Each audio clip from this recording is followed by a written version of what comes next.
I remember the crisp, late summer afternoon when I first pulled my SUV into Cedarwood Estates. My husband, Daniel, and I had saved for years to buy our dream home in a safe, friendly neighborhood. With our two kids, Charlotte, age 9, and Timothy, age 7, this was supposed to be our fresh start. The wide streets lined with maple trees, the neat sidewalks, and the well-maintained lawns all called out to me. This is home. Cedarwood Estates had a reputation for being a peaceful community in the heart of suburban America. Its houses, mostly two-story brick or vinyl-sided designs, were built around winding roads that ended in cozy cul-de-sacs. There were small parks here and there, complete with playgrounds, walking paths, and benches for parents to sit on while children played. It seemed like an idyllic neighborhood, on the surface, at least. As soon as I parked, a petite, middle-aged woman with sharply styled hair and an air of confidence marched up to greet us. She wore a fitted pastel pink blazer over a crisp white blouse, and her pressed slacks screamed impeccable taste. She introduced herself with a tight-lipped smile. "Hello. You must be the new owners of the Berrywood house," she said, eyes scanning every detail of our car, our clothes, even the boxes in the trunk. "I'm Bernadette Armitage, but everyone here just calls me Ms. Armitage. I'm on the Homeowners Association board." Then, in a lower tone, she added, "And I'm the unofficial eyes and ears of the entire neighborhood." She flashed an unsettling grin. In that moment, her outward politeness clashed starkly with an unmistakable sense of intrusion. I felt as though she was sizing me up, searching for any clues that might confirm or deny my worthiness to live in Cedarwood Estates. Her voice was chirpy, but there was a rigid edge to it, as though her courtesy were mechanical, an obligation rather than genuine warmth. I gave her my best neighborly smile. "Nice to meet you. I'm Marissa Gordon," I replied. "This is my husband, Daniel, and our kids. We're thrilled to be here." She nodded curtly. "We have an HOA meeting every first Tuesday of the month. You should attend. We take our rules seriously, especially regarding lawn maintenance, trash disposal, and neighborhood decorum." She paused. "I trust you'll have no problem following the guidelines. They're all in the welcome packet I slipped under your door earlier." Her voice trailed off. Under her breath, she mumbled, "And if you do have a problem, well, the rules are the rules." I felt my brows arch in slight surprise. "We'll definitely look over the guidelines. We value a well-kept neighborhood too," I said, trying to sound enthusiastic. I had expected a friendly handshake and perhaps a quick run-through of local highlights, not an abrupt introduction to the strictness of the HOA. But something told me that this was standard procedure for Ms. Armitage. A few of our new neighbors emerged from their homes to wave from a distance. They seemed reluctant to join us, though. Ms. Armitage's presence seemed to keep them at bay, which was odd, like she was some self-appointed warden, and they didn't dare overstep. Once she left, a couple from down the street came over to introduce themselves, looking both friendly and slightly relieved that she was gone. "Hey there, we're the Wilsons," the wife said, waving. "Don't mind Ms. Armitage too much. She can be intense, but most of us just nod and smile. She's the type who likes to be in charge." I smiled in return, eager to gather any bit of friendly advice about dealing with the local HOA. After a few more neighborly introductions, we got back to unloading the SUV. Meanwhile, Ms. Armitage, whom some folks, quietly and with uneasy laughter, nicknamed Karen, was across the street, arms folded, watching our every move. At that moment, I convinced myself she was just being extra diligent in her HOA duties. Nothing more, nothing less. Little did I know the chaos she would eventually unleash upon us all. If only I had known that she would go to such lengths, pushing our entire community to the brink of disaster, particularly for me, given my career in diabetes care and the role it would soon play. The first couple of weeks in Cedarwood Estates were fairly smooth, aside from the occasional notes that appeared in our mailbox from the HOA. For instance, one note said, "Please remember that trash bins should be brought in by 9 a.m. the day after collection. Failure to do so may result in a fine." I found it odd, because we'd always brought in our trash bin that same night. Perhaps one morning, it lingered outside until 9:15 a.m. Hardly a monumental sin, but Ms. Armitage, or Karen, as some exasperated neighbors whispered, seemed to pounce on any minor infraction.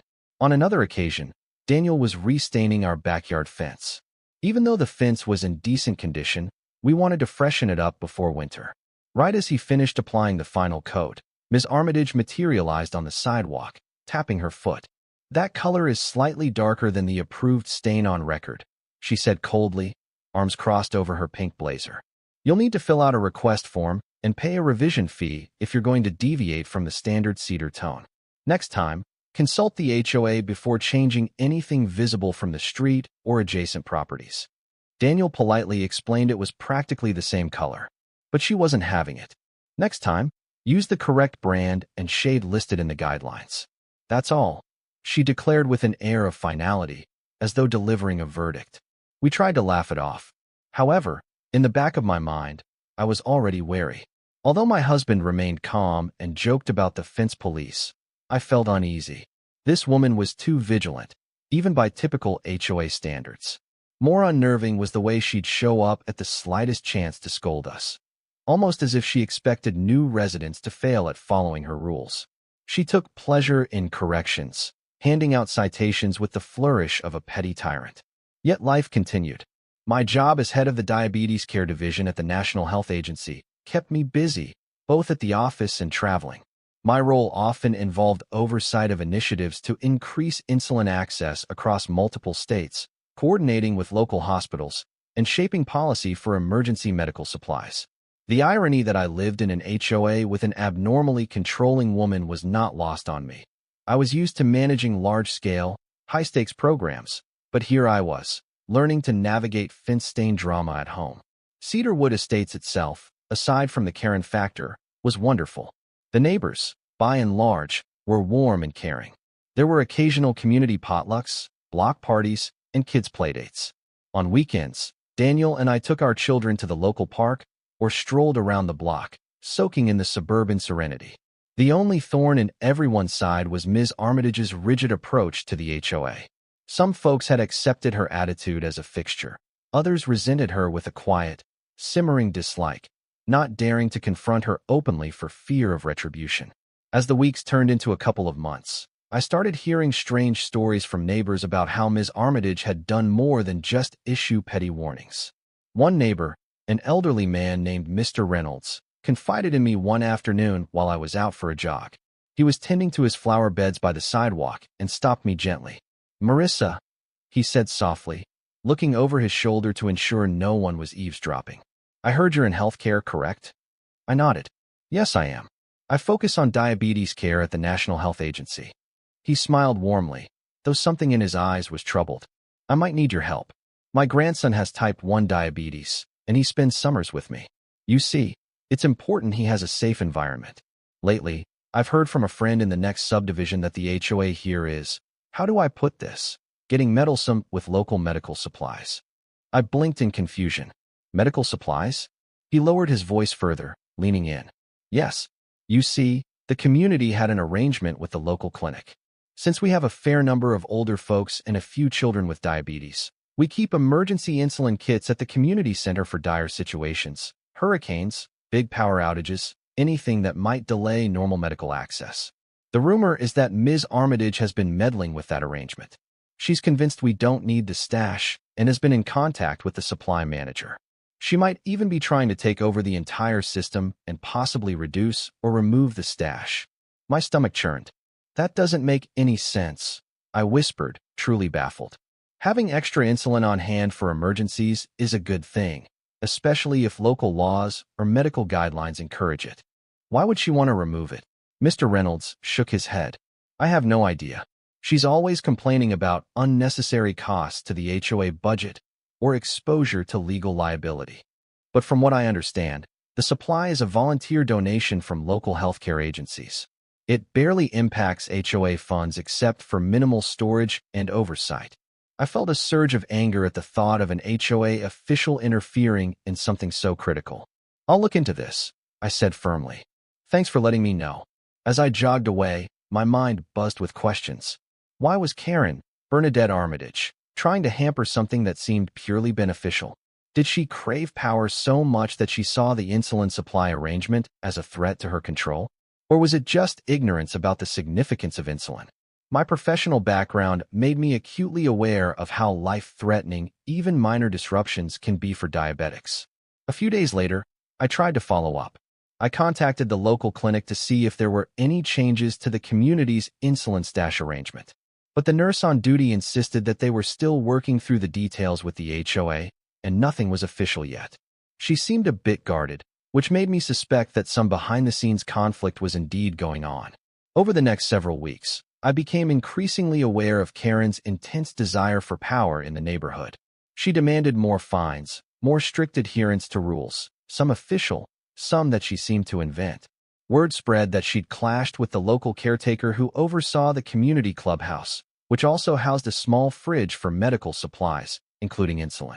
One evening, while I was sitting at the kitchen table reviewing some documents for a nationwide insulin initiative, Daniel walked in with a concerned look.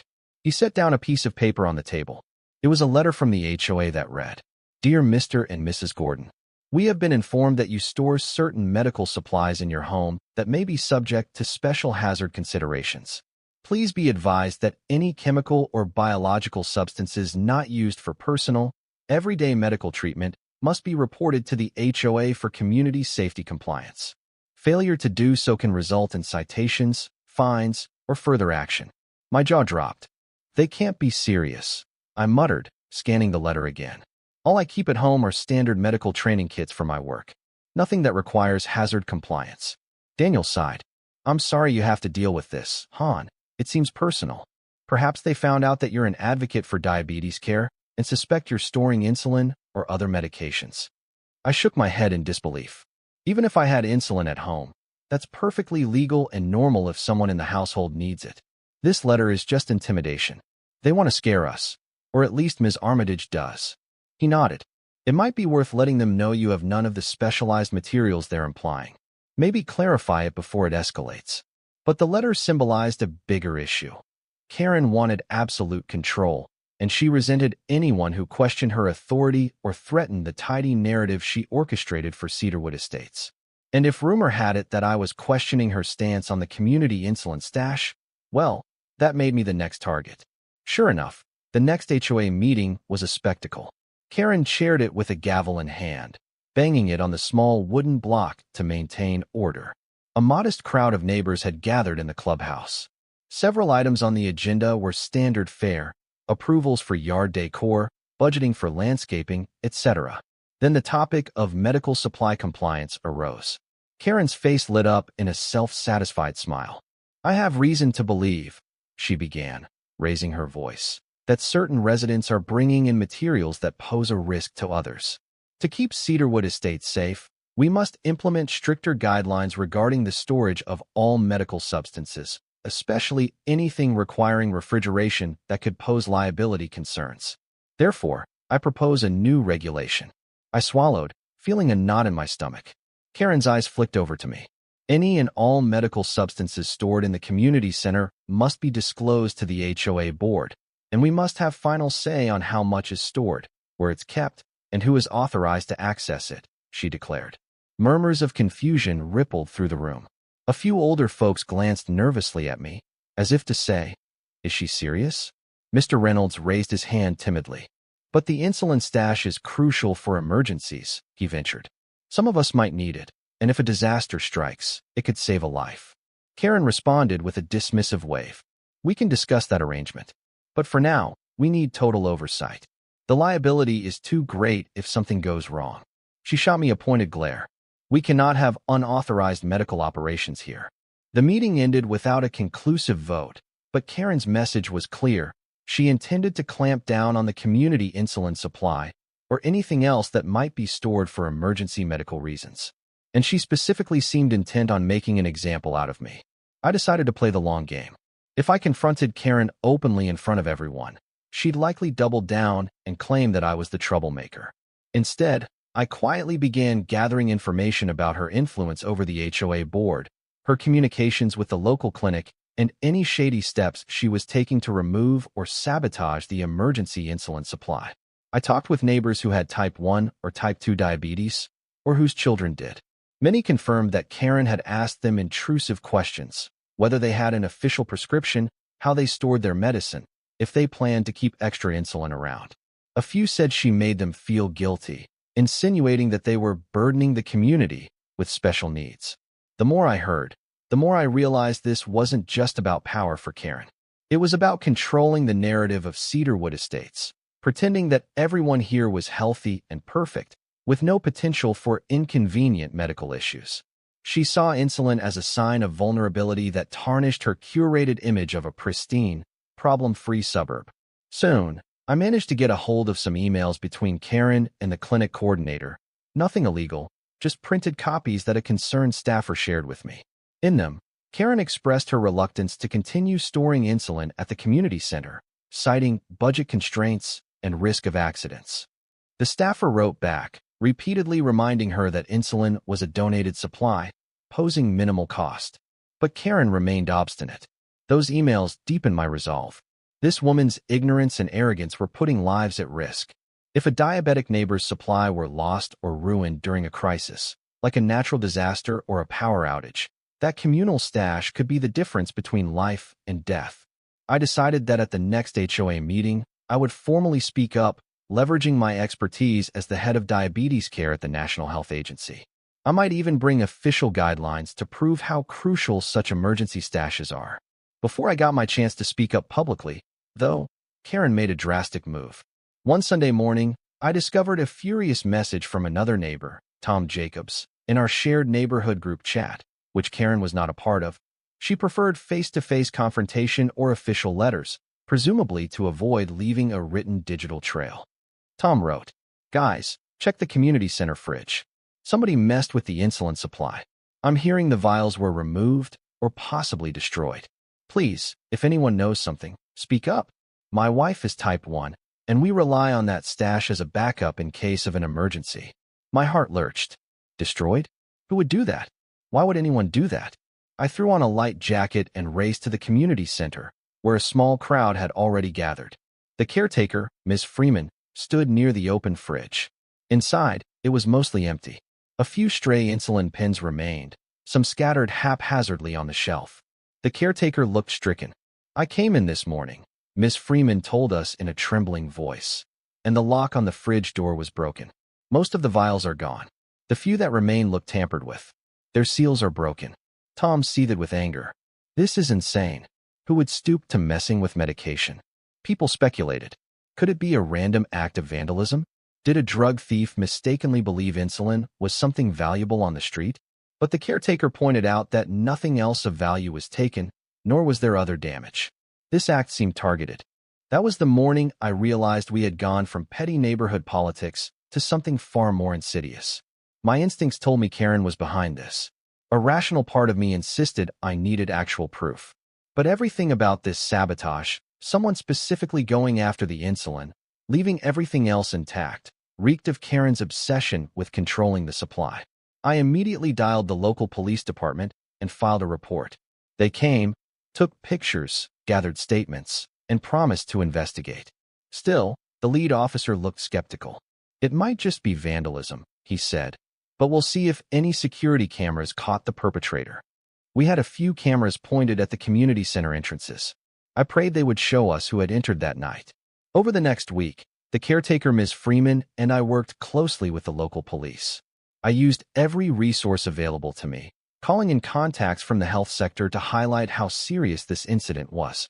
Destroying life-saving medication wasn't just an HOA SPAD, it was a public health threat. Finally, the police obtained the security camera footage. The culprit had worn a hooded jacket, but from certain angles, we could see glimpses of the face. When I first watched it, my stomach flipped. It was unmistakably Karen, Bernadette Armitage. Even in the grainy nighttime shots, I recognized her petite frame, her distinct posture, the shape of her jaw. She moved with brisk efficiency, rummaging through the fridge and disposing of vials into a trash bag. We had our proof, but it was still early in the legal process. The footage also showed her using a pair of wire cutters to snap the small padlock that Ms. Freeman had placed on the fridge. Karen then systematically grabbed each insulin vial, examined it, and shoved it into the bag. She punctured several with a small tool, presumably to ensure they'd be spoiled. After that, the camera caught her heading out a side door. A mixture of rage, disbelief, and heartbreak coursed through me. She had stolen or destroyed medication that people desperately needed, all because of some twisted personal vendetta or quest for control. I took the footage to the HOA board, demanding immediate action, an emergency session, a full condemnation of Karen's actions, and official cooperation with the police. Board members looked both shocked and terrified, likely afraid of the scandal that would rock Cedarwood Estates. However, to my utter frustration, some of them, who were Karen loyalists or too scared to cross her, mumbled concerns about the footage's clarity, the possibility of a misunderstanding. "We need more context," one said. "Maybe she was checking the expiration dates," said another, lamely. I wanted to scream. Checking expiration dates in the middle of the night with a hooded jacket and wire cutters? That's when I realized how deeply Karen's manipulative influence ran. She must have cultivated a culture of fear or personal loyalty. And now, these people hesitated to condemn her outright. She had kept them in her pocket for so long that they were willing to make ridiculous excuses. I wasn't going to let Karen's sabotage be swept under the rug. I reached out to local journalists, explaining that a suburban HOA official had allegedly destroyed vital diabetes medication. I stressed the seriousness of the situation, pointing out that if any diabetic resident suffered a crisis without access to that emergency stash, the consequences could be fatal. Meanwhile, my position at the National Health Agency gave me a certain level of credibility and a platform. I contacted some colleagues who specialized in public relations. They advised me on how to frame the story for maximum attention while keeping it fact-based and avoiding libel. After all, we had camera footage. It wasn't mere hearsay. Within a week, the local news picked up the story. A reporter knocked on my door, wanting an interview. I consented, on the condition that they not sensationalize the matter but present the facts. Cedarwood Estates had a volunteer-based insulin stash. A suspect had tampered with it, and a partial identification suggested it was an HOA board member. The story aired on the local evening news. The next day, it exploded on social media. People were appalled by the concept of someone intentionally destroying medication. Some netizens raged, calling for immediate arrest. Others demanded Karen's immediate resignation from the HOA board. The story gained traction beyond our county. A few state-level outlets ran segments on the Sabotage in Cedarwood Estates, tying it to broader issues of affordable insulin and the challenges diabetics face. Through it all, Karen remained shockingly silent, avoiding the press and refusing to comment publicly. But behind closed doors, I heard from neighbors that she was enraged, accusing me of orchestrating a smear campaign. According to those who dared to speak to her, she insisted the camera footage was doctored, a deepfake. Her desperation was showing. But I knew I had the truth on my side. The police investigation proceeded. Finally, the local district attorney's office decided there was enough evidence to bring charges for destruction of property, endangerment, and theft of medical supplies. Once official charges were filed, Karen's carefully polished image as the respectable HOA leader began to crumble. Board members who had previously hemmed and hawed now scrambled to distance themselves from her. They realized the seriousness of the charges could bring the entire HOA under scrutiny. One morning, I watched from my living room window as a squad car pulled up at Karen's house, an immaculate, beige two-story with pink azalea bushes lining the walkway. 2 officers approached her door. She answered, wearing one of her signature pastel blazers, but her face was taut with panic. They spoke briefly. Although I couldn't hear from across the street, I could see Karen's expression darken. Then, with shaky hands, she turned around, stepped back inside, and re-emerged moments later. The officers placed her in handcuffs. She was arrested on the spot, right there in the perfect suburban street she'd tried so hard to control. Word spread fast. Some neighbors rushed to their porches, others peeked from windows. A hush fell over the block, broken only by the engine of the police car as they drove away with Karen in the back seat. Although I felt a grim satisfaction that justice was being served, I also felt a surge of sorrow. It was tragic that someone's misguided arrogance had led to such a dire end. If she had listened to reason, if she hadn't turned insulin storage into a personal crusade, maybe she could have been a respected neighborhood figure. Instead, she had devolved into an outright criminal. The media coverage intensified after her arrest. Journalists converged on Cedarwood Estates, interviewing residents about Karen's behavior and the sabotage. Many people expressed relief, while a few who had once considered her a friend looked pained and betrayed. The general sentiment was that of shock and anger, especially from the families who had relied on the insulin stash. Karen's arraignment and subsequent hearings became a public spectacle. The prosecution highlighted the footage showing her cutting the lock and destroying vials. They called upon medical experts who explained the implications of losing those supplies, how a diabetic in crisis without insulin can quickly slip into ketoacidosis and death. Karen's defense was weak. She insisted she was only removing expired vials, but when pressed, she couldn't produce records or evidence of expiration. Moreover, the caretaker Ms. Freeman testified that the stash was regularly rotated and monitored for expiry. None of the vials had been scheduled for disposal. And certainly, there was no legitimate reason to break a padlock in the dead of night. When I took the stand to explain the significance of insulin storage, I kept my testimony factual. I described how we at the National Health Agency encourage communities, especially those with older or chronically ill residents, to maintain backup supplies in the face of natural disasters. The prosecutor emphasized that Karen's actions weren't just petty vandalism.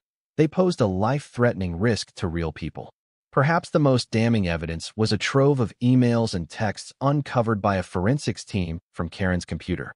She had corresponded with her few staunch supporters on the board, complaining about those diabetics who were driving up costs. She ranted about liabilities and negligent parents who don't manage their kids' diets. Some messages hinted at her intent to take matters into her own hands. The jury was horrified. Unsurprisingly, Karen was found guilty of multiple charges, including felony destruction of medical supplies and reckless endangerment. The judge showed little leniency, given the premeditated nature of her crime and the utter disregard for human life. She received a prison sentence that would see her behind bars for several years. The immediate aftermath involved civil lawsuits as well. At least 3 families with diabetic members sued her for damages. The HOA, under new leadership, disowned her entirely, seeking to shift liability away from the organization. Rumor had it that Karen's property would soon be seized to cover the mounting legal fees and potential settlements. Following Karen's conviction, the neighborhood breathed a collective sigh of relief. A new HOA president was elected, an older woman named Beverly Dyson, who promised transparency and a friendlier approach. She immediately reinstated the emergency insulin storage arrangement, coordinating with the local clinic to replace the destroyed vials. During that transition, I stepped up to ensure the fridge was restocked properly, offering guidance on best practices for temperature control, rotation of supplies, and official licensing considerations. Cedarwood Estates became a small but shining example of how a community could keep critical medication accessible. The local press praised our efforts, shifting the narrative from scandal to redemption. Meanwhile, Karen's home, once perfectly manicured, fell into disarray. After her sentencing, no one tended her lawn, no one watered her azaleas, and she obviously wasn't there to maintain her countless HOA-mandated improvements. Eventually, the property was seized to fulfill her financial obligations. Seeing her once regal house stand empty and lifeless was an eerie reminder of how quickly power can vanish. Some neighbors felt a measure of pity, recalling moments when Karen had shown them hospitality or tried to help in trivial tasks. Others felt she had brought her downfall upon herself. For me, the strongest emotion was relief that no one's life had been lost due to her sabotage. Yet, I couldn't entirely banish the horror of imagining what might have happened if we hadn't caught her in time. In the months after Karen's sentencing, life in Cedarwood Estates gradually found a new, healthier balance. Block parties returned, potlucks were organized again, and people looked out for each other in genuine ways, without the undercurrent of fear that Karen had cultivated. The new HOA board revised many outdated and overly strict rules. Fewer fines were issued, more open forums were held. Instead of policing one another, residents began cooperating to keep the neighborhood beautiful and safe. My kids thrived. Charlotte found a best friend 2 houses down, and Timothy joined a local soccer league. Daniel joked that maybe now we could finally paint our fence any color we wanted without retribution. For my part, I continued my work with the National Health Agency, but I also stayed involved locally. I headed a small neighborhood committee focused on medical readiness, everything from first aid training to stocking EpiPens and insulin. We wanted to ensure no single individual could ever hijack or sabotage such critical resources again. Occasionally, I'd be asked by the press or by fellow healthcare professionals about the Karen case, as it had come to be informally known. They'd ask how a suburban official could develop such an unhinged crusade against life-saving medication. I could only speculate about her motivations, a misguided fear of liability, a thirst for control, or simply a malignant sense of power. In the end, what mattered was that the system had worked, eventually. Communities, when they stand together, can stop individuals from abusing authority. Karen, Bernadette Armitage, would likely spend years in prison, her once proud reputation in shreds.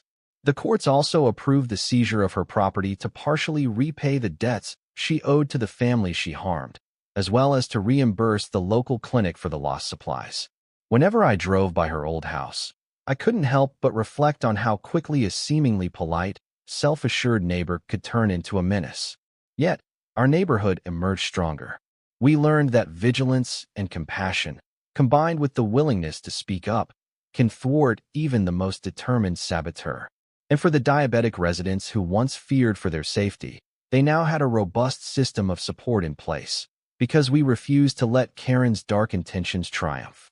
Life returned to normal in Cedarwood Estates, and the memory of Karen's sabotage became something of a cautionary tale. We reminded each other, at every HOA meeting, that power should be used responsibly for the common good. If not, the community itself would stand against any threat, no matter how formidable or, at times, how deceptively well-dressed and polite it might appear. In the end, justice was served in full measure. Karen lost her freedom, her property, and her once untouchable reputation. Meanwhile, we regained the peaceful, cooperative spirit that Cedarwood Estates was always meant to embody. And as for me, I returned to my professional life with renewed determination, knowing firsthand that ensuring medical access isn't just about national policy or hospital distribution. Sometimes, it starts right at home, in a small fridge in a suburban community center, protected by neighbors who care enough to make sure nobody, and I mean nobody, destroys someone else's lifeline again.